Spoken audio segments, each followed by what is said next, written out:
اعوذ باللہ من الشیطان الرجیم بسم اللہ الرحمن الرحیم اللہم صلی علی محمد وعلی اللہم صلی علی محمد وعلی اللہم صلی علی محمد وعلی۔ میں سید اعجاز حسین کاظمی آپ سے مخاطب ہوں۔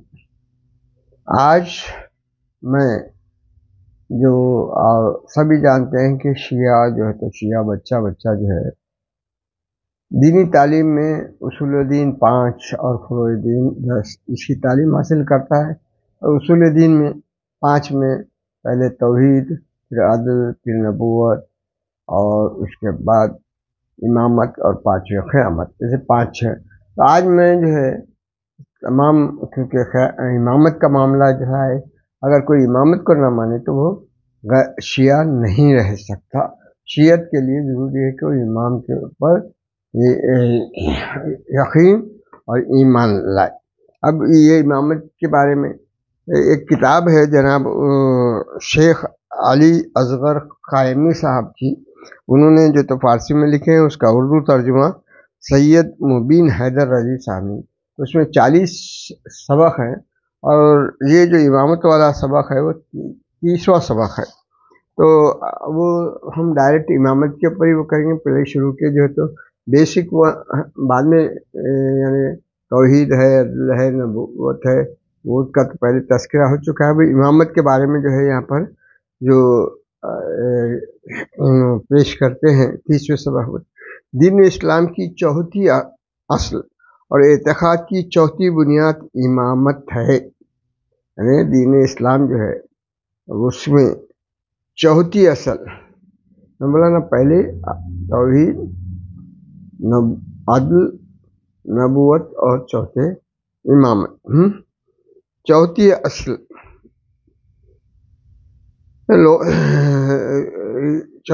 اور اعتقاد کی چوتھی بنیاد امامت ہے۔ لغت میں امام کے معنی رہبر اور پیشوا کے، ڈکشنری میں دیکھیں گے آپ تو اس میں کیا ہے، رہبر اور پیشوا کے ہیں، اور اصطلاح میں پیغمبر اکرم کی وصایت و خلافت اور ائمہ معصومین کی رہبری مراد ہے۔ اور عام اصطلاح میں جو ہے ہمارے اسلامی اصطلاح کے لحاظ سے کیا ہے، وہ پیغمبر صاحب کے وصی، ان کے خلیفہ اور ائمہ معصومین، ان کی رہبری مراد ہے۔ امامت شیعوں کی نظر میں اصول دین میں سے ایک ہے۔ شیعوں کی نظر میں یہ نہ ہو تو پھر وہ انسان مومن نہیں ہو سکتا۔ اور امام کا فریضہ شیعوں کی نظر میں پیغمبر اسلام کے فرائض کی انجام دہی ہے۔ پیغمبر اسلام نے ایک شریعت دے کر چلے گئے، اس شریعت پہ قائم رہنا، اس شریعت پہ دنیا کو قائم رکھنا، اور اس کی شریعت کی حفاظت کرنا، یہ جو ہے تو امام کے فریضوں میں سے ایک فرض ہے۔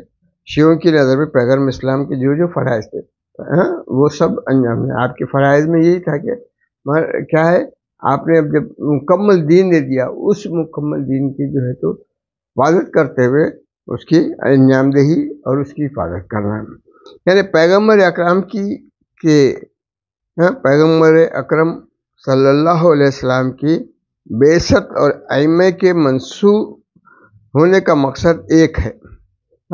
پیغمبر اکرم کا بھی وہی مقصد ہے، اور ائمہ کی بھی مقصد ہے، ایک ہی مقصد ہے۔ اور جو چیز اس بات کا تقاضا کرتی ہے کہ اللہ رسول کے مبعوث جو اس بات کا تقاضا کرتی ہے کہ اللہ رسول کو مبعوث کرے، وہی چیز اس بات کا بھی تقاضا کرتی ہے خدا امام کو بھی معین کرے۔ جب وہی کام انجام دینا ہے جو رسول دیتے تھے، جو رسول شریعت کو حفاظت کرتے تھے، شریعت کا نفاذ کرتے تھے، یعنی وہی کام کرنا ہے، تو کیا کرنا چاہیے؟ جب اللہ رسول کو مبعوث کرے، وہی چیز اس بات کا بھی تقاضا کرتی ہے خدا امام کو بھی معین کرے۔ جب رسول کو معین کیا، تب رسول کے بعد وہی کام جو رسول کرتے تھے اس کو ہی انجام دینا ہے، تو وہ اس کو بھی کیا ہے، خدا ہی جو تھے امام کو معین کرے۔ یہ اپنے کو کیا ہے، لاجیکلی سمجھ میں آ رہا ہے نا، جو کہ رسول کو وہ سب کام انجام دینے کے لیے شریعت کے نفاذ کے لیے، شریعت کے تبلیغ کے لیے اگر رسول سے کام لے رہا تھا تو اب اس کے جانشین کو بھی اللہ ہی جو ہے معین کرے تاکہ رسول کی ذمہ داری کو انجام دے سکے۔ امام کی بنیادی شرائط میں سے ہے کہ وہ بے پناہ علم رکھتا ہو۔ جیسا رسول کو علم تھا ویسے امام کو بھی علم ہونا چاہیے، کیونکہ علم کی کوئی کمی ہوگی تو فیصلہ ناقص ہو جائیں گے۔ اس کے وہ جو امام فیصلہ کرے گا علم کی کمی ہونے کی وجہ سے وہ تو اس کے فیصلوں میں نقص رہے گا، اس لیے اس کا جو تو بے پناہ علم رکھتا ہو اور صاحب عصمت ہو۔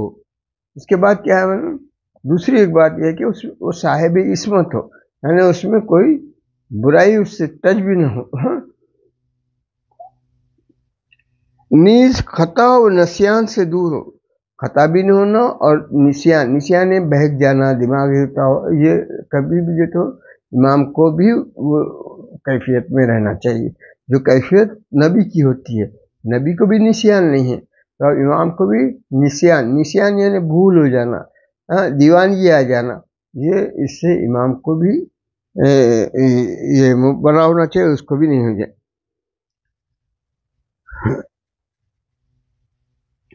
اور یعنی نسیان سے دور ہو، اور ان شرائط کے ساتھ کسی شخصیت کا پہچاننا وہی کے بغیر ناممکن۔ یہ شرائط رکھنے والا انسان کیسا پہچانیں گے؟ ہم تو نہیں پہچان سکتے کہ یہ بے پناہ علم رکھنے والا ہے، تو اس کی پہچان کے لیے بھی کیا ہے، وہی کا ہونا ضروری ہے، وہی کے بغیر ناممکن۔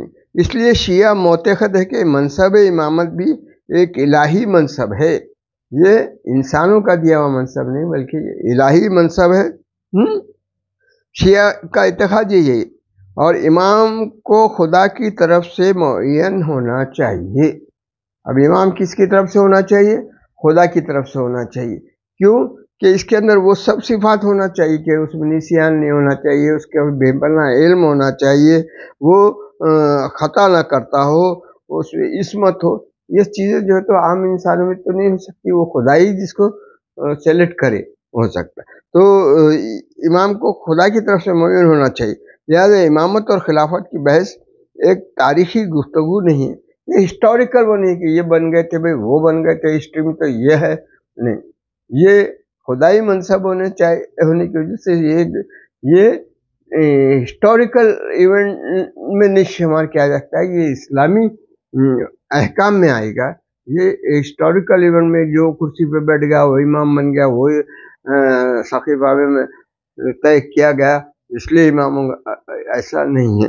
یہ منصب جو ہے تو کیونکہ خدا کا دیا ہوا ہے، خدا کی، اس کو تاریخ کے دامن میں اپن نہیں، امام کو خدا کی طرف سے معین ہونا چاہیے، لہذا امامت اور خلافت کی بحث ایک تاریخی گفتگو نہیں ہے بلکہ حکومت اسلامی کی حقیقت اور پیغمبر اکرم صلی اللہ علیہ وآلہ وسلم کے بعد اختتام دنیا تک حکومت کرنا ہے۔ اب یہ امام جو تو اللہ تعالیٰ نے ایسے فرد کو وہ دے گا کہ جو قیامت تک اسلامی حکومت کے لیے اگر وہ قائم کر سکتا ہے تو یہی امام، اور اس لیے امام کا قیامت تک موجود ہونا ضروری ہے۔ اور شیعت میں یہی ہے کہ بھئی آج اس کا سب شیعوں کا ایک امام غائب حالت میں موجود ہے،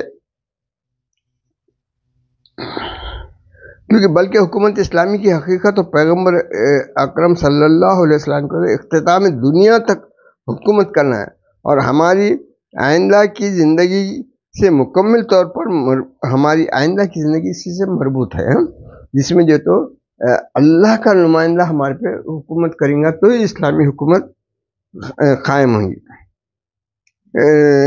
اور ہماری آئندہ کی زندگی سے مکمل طور پر مربوط ہے۔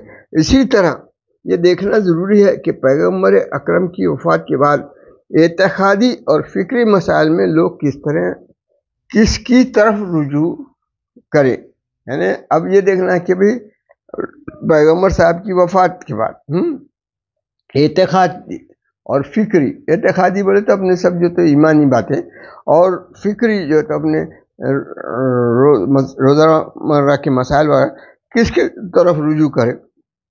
شیعوں کا کہنا ہے کہ پیغمبر اسلام کے بعد حضرت علی علیہ السلام اور ان کے بعد ان کے 11 فرزند ایک کے بعد ایک پیغمبر کے حقیقی جانشین ہیں۔ شیعہ اور سنی کے درمیان یہی بنیادی اختلاف ہے۔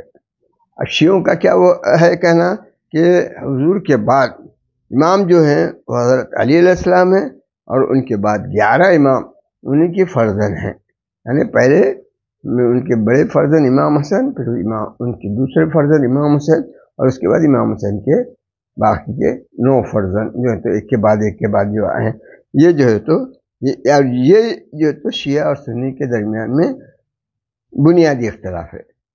اہل سنت اس بات کو نہیں مانتے، اس لیے یہاں جو امامت کو مانے گا وہ شیعہ ہوگا، جو امام کو نہیں مانتا ہے اور وہ دنیاوی حکومتوں کو مانتا ہے تو وہ سنی ہے۔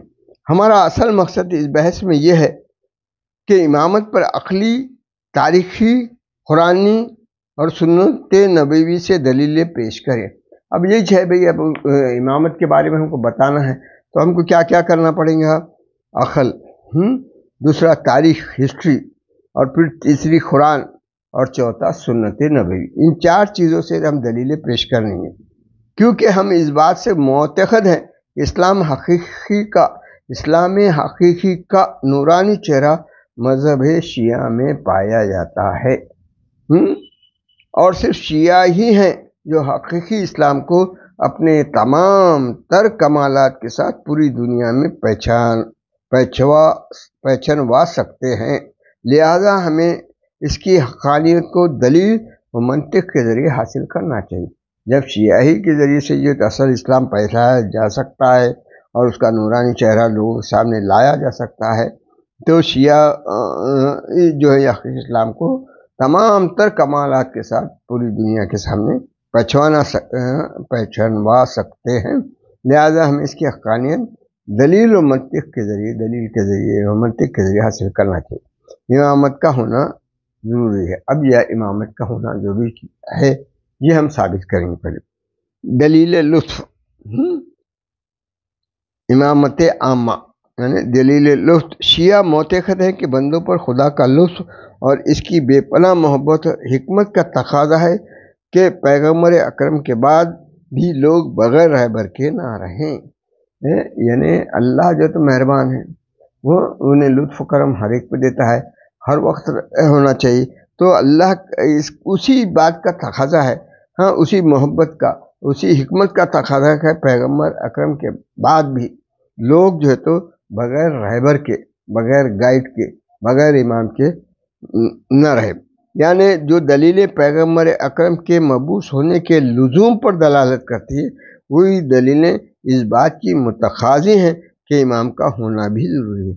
جیسا پورے انسانوں کو ہدایت دینے کے لیے نبی کی وجود ضروری تھا، نبی کے پیغمبر تھے اور آخری پیغمبر تھے، انہوں نے سب کچھ، مگر اب یہ وہ چیز کے نفوذ کے لیے، وہی چیز کو بچا کے رکھنے کے لیے اب کیا ہے، وہی دلیلیں جو پیغمبر کا ضروری ہونا، بشیر تھے وہ، نذیر تھے، ویسے جو تو ایک اللہ کی طرف سے بندہ ہونا ضروری ہے، وہی باتوں کے لیے وہی دلیلیں اس بات کی متقاضی ہیں کہ امام کا ہونا بھی ضروری ہے، تاکہ پیغمبر اکرم کی طرح دنیا اور آخرت کی سعادت کی طرف لوگوں کی رہبری کرے۔ جیسا پیغمبر بتاتے تھے کہ یہ کرے تو جنت میں جائیں گے، یہ کرے تو جہنم میں جائے، یہ جو گائیڈنس ہے وہ گائیڈنس کے لیے ہے اللہ تعالیٰ کا یہ جو تو لطف و کرم ہونا چاہیے کہ پیغمبر صاحب کے بعد بھی جو ہے ایک ایسا رہبر ہو۔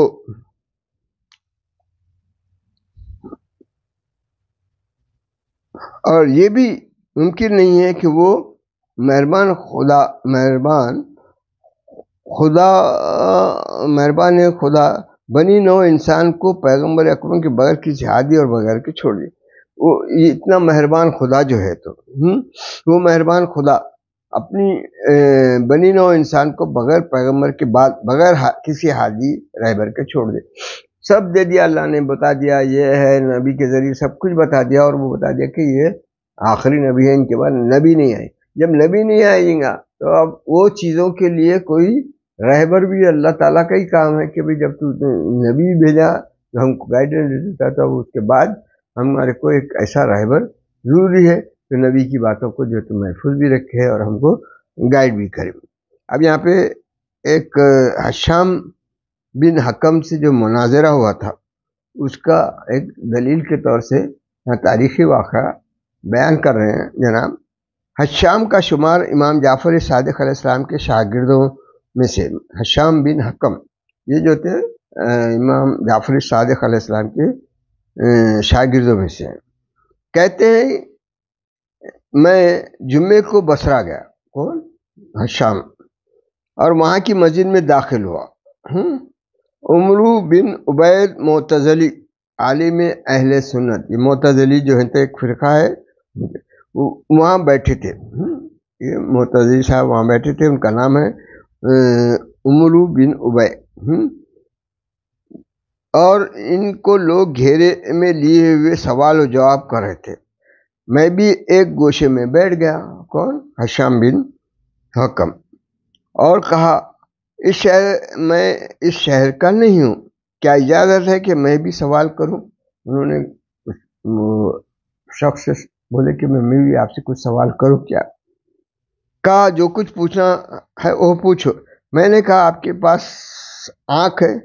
اس نے کہا دیکھ نہیں رہے ہو، یہ بھی کوئی سوال ہے؟ انہوں نے ایک سوال کیا کہ آپ کے پاس آنکھ ہے؟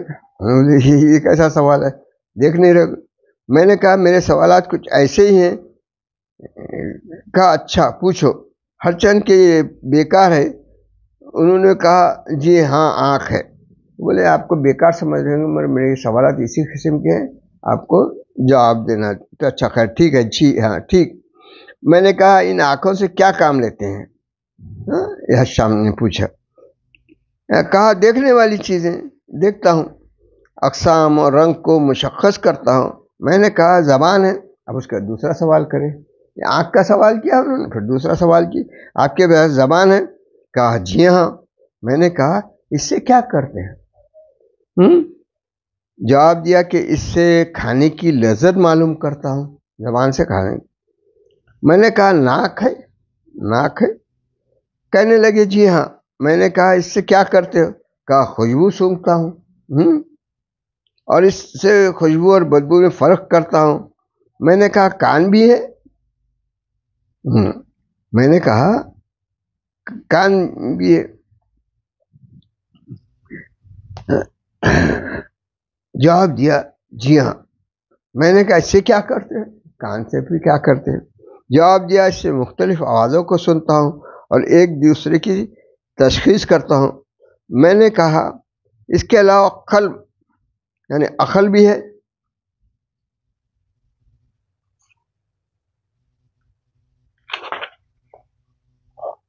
میں نے پوچھا اس سے کیا کرتے؟ جواب دیا کہ ہمارے اعضاء و جوارح مشکوک ہو جاتے تو اس کے شک کو دور کرتا ہوں۔ یہ جو عقل ہے، عقل سے کیا کرتے؟ تو انہوں کیا بول رہا ہے کہ ہمارے اعضاء و جوارح مشکوک ہو جاتے ہیں تو اس شک کو دور کرتا ہوں کہ عقل کے۔ قلب اور عقل کا کام اعضاء و جوارح کو ہدایت کرنا ہے۔ ہشام نے کہا میں نے ان کی بات کی تائید کی، کہا بالکل صحیح، خدا نے عقل کو اعضاء و جوارح کی ہدایت کے لیے خلق کیا ہے۔ اے عالم کیا یہ کہنا صحیح ہے کہ خدا نے آنکھ، کان کو اور دوسرے اعضاء کو بغیر رہبر کے نہیں چھوڑا؟ یعنی عقل کیا ہو گئی؟ رہبر ہے۔ تو وہی بتا رہے کہ تم اعضاء جو ہیں ہمارے، کیا اعضاء و جوارح کو ہدایت کے لیے خلق کیا۔ اے عالم کیا یہ کہنا صحیح ہے خدا نے آنکھ، کان اور دوسرے اعضاء کو بغیر رہبر کے نہیں چھوڑا، اور مسلمانوں کو پیغمبر کے بعد بغیر ہادی اور رہبر کے چھوڑ دیا تاکہ لوگ شک و شبہ اور اختلاف کے باعث فنا ہو جائیں۔ میں کیا کوئی صاحب عقل اس بات کو تسلیم، میں کیا کوئی بھی صاحب عقل اس بات کو تسلیم کرے گا؟ اب یہ جو تو یہاں پر اس کو قائل کر دیے کہ جب اللہ تعالیٰ نے تمہارے جو اعضاء ہیں، یہ آنکھ، کان، ناک، زبان، سب اس کے لیے، اس کی ہدایت کے لیے آپ کو عقل دیا ہے، تو پوری امت کے لیے کوئی رہبر نہیں چھوڑے گے، حضور کی بات کوئی نہیں کریں گے۔ یہ جو تو منطق آپ نے ہشام بن حکم نے جو ہے ایک معتزلی عالم جن کا نام کیا تھا عمرو بن عبید سے کی۔ اب جائیے، اب ہدف خلقت۔ قرآن میں بہت سی آیتیں اس بات پر دلالت کرتی ہیں کہ وہ خدا وہ ہے جس نے زمین کے تمام ذخیرے کو تم ہی لوگوں کے لیے پیدا کیا۔ یہ سورہ بقرہ کی آیت نمبر 29۔ وہ خدا وہ ہے جس نے زمین کے تمام ذخیرے کو تم ہی لوگوں کے لیے پیدا کیا، اور اسی لیے تمہارے لیے رات و دن و آفتاب و مہتاب سب کو مسخر کر دیا۔ یہ سورہ نحل کی آیت ہے۔ چونکہ انسان کی خاطر یہ دنیا خلق ہوئی، انسان کے لیے یہ سب دنیا خلق ہوئی ہے، اور انسان عبادت اور خدا تک پہنچنے کے لیے خلق ہوا ہے۔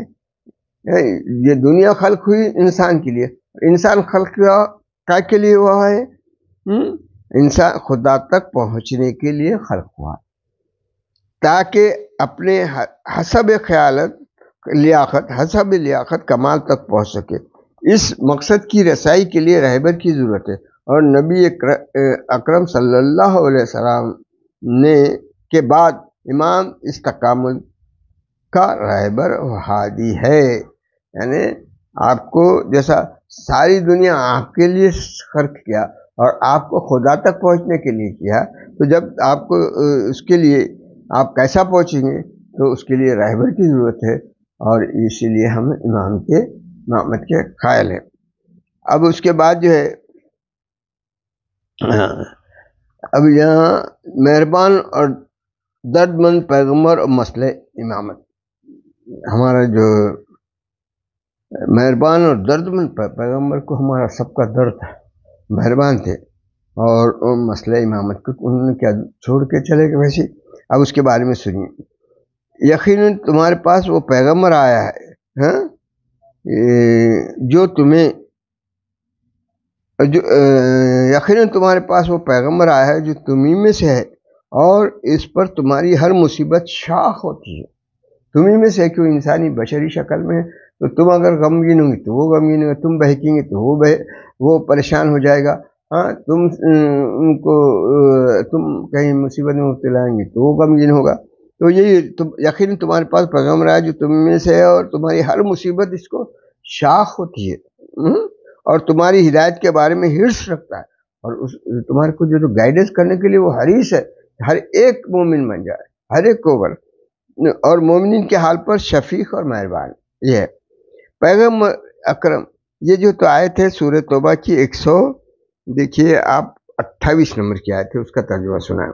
پیغمبر اکرم جب کبھی کام کے لیے کچھ دن کے واسطے مدینے سے باہر تشریف لے جاتے تھے، چاہے مقصد جنگ ہو یا حج، لوگوں کی سرپرستی لیے کسی نہ کسی کو معین کر جاتے تھے۔ یعنی آپ اپنی زندگی میں کہیں جاتے اور آپ کے غائبانہ میں امت کو بغیر آپ کے وصی کے چھوڑ کے نہیں جاتے تھے، کسی کو آپ کی جگہ تو سرپرستی، لوگوں کی سرپرستی لیے کسی نہ کسی کو معین کر جاتے تھے تاکہ ان کی رہنمائی کر سکے۔ آپ شہروں کے لیے حاکم بھیجتے تھے، لہذا وہ پیغمبر جو لوگوں پر اس قدر مہربان ہو کہ بقول قرآن اپنی زندگی میں کبھی بھی حتیٰ کہ تھوڑی مدت کے لیے بھی لوگوں کو بغیر رہبر کے نہیں چھوڑا، تو یہ بات بالکل قابل قبول نہیں کہ وہ اپنے بعد لوگوں کی رہبری کے لیے امامت و جانشین کے مسئلے میں تساہل اور سہل انگاری سے کام لیں۔ جب اپنی زندگی میں انہوں نے لمحے کے بھی لیے یہ تو بغیر رہبر کے امت کو نہیں چھوڑا، تو اپنی زندگی کی بات کے لیے وہ رہبر نہ بتائیں، یہ ممکن ہی نہیں ہے۔ پیغمبر جو اس قدر مہربان بقول قرآن اپنی زندگی میں کبھی بھی حتیٰ کہ تھوڑی مدت کے لوگوں کو بغیر رہبر کے نہیں چھوڑا، تو یہ بات بالکل قابل قبول نہیں کہ وہ اپنے بعد لوگوں کی رہبری کی امامت و جانشینی کے مسئلے میں تساہلی و سہل انگاری سے کام لیں۔ ہم یہاں کیا بالکل ایک کاہل کے جیسا ایک جو تو تساہل آپ میں آ گیا اور بتائیں نہیں، ایسا تو نہیں ہو سکتا۔ اور لوگوں سرگرداں اور بغیر کسی ذمہ داری کی بے مہار چھوڑ، بھیا میں تو چلے جا رہا ہوں، تم جو چاہے کر لو، تم چن لینا، تم یہ کر لینا، یہ کر کے چلے گئے۔ عقل و فطرت کہتی ہے کہ یہ کیسے ممکن ہے؟ یہ تو ممکن ہی نہیں ہے۔ ایک ہم جو جیسے سادھارن انسان بولتے کہ میرے بات تم اس کی سننا، میرے بات یہ کرنا، مگر وہ تو بالکل بولے کہ تم عقل و فطرت کہتی ہے کہ یہ کیسے ممکن ہے؟ وہ پیغمبر جس نے لوگوں کے چھوٹے چھوٹے سے مسائل چاہے مادی ہو یا معنوی سبھی کو بیان کر دیا ہو، اس نے سب سے اہم مسئلہ یعنی رہبری اور اپنی جانشینی کے تعین میں غفلت سے کام لیا ہو اور واضح طور پر لوگوں سے بیان نہ کیا ہو۔ یہ جو تو مختصراً امامت کی کیوں ضرورت ہے، کیا ہے، ہم اس کو بتائیں۔ اس کو سننے کے بعد ان سوالات کو آپ انہی باتوں میں ڈھونڈیں کہ پہلا سوال ہے کہ امام کا ہونا ضروری ہے، دلیل لطف سے ثابت کریں۔ نمبر 2، شام بن حکم اور عمرو بن عبید کے درمیان مناظر کا خلاصہ بیان کریں۔ ابھی جو میں بتایا نا کہ ایک کان ہے کیا، آنکھ ہے کیا، یہ ایک مناظرہ ہے۔ امام کا ہونا لازم ہے، خلقت کے ذریعے کس طرح استدلال کرے، ابھی اپن جو کریں، اور سورۃ توبہ کی 128 کے ذریعے کس طرح امامت کا استدلال کرے۔ یہ 4-5 باتیں جو سوالیہ ہے اس سے دیکھیے، یہ میری جو بات چیت اب تک پوری کمپلیٹ ہوئی اس کے بارے میں آپ کو سب باتیں سمجھ آئیں گے۔ وآخر دعوانا ان الحمدللہ اللہم صلی اللہ محمد وآل محمد۔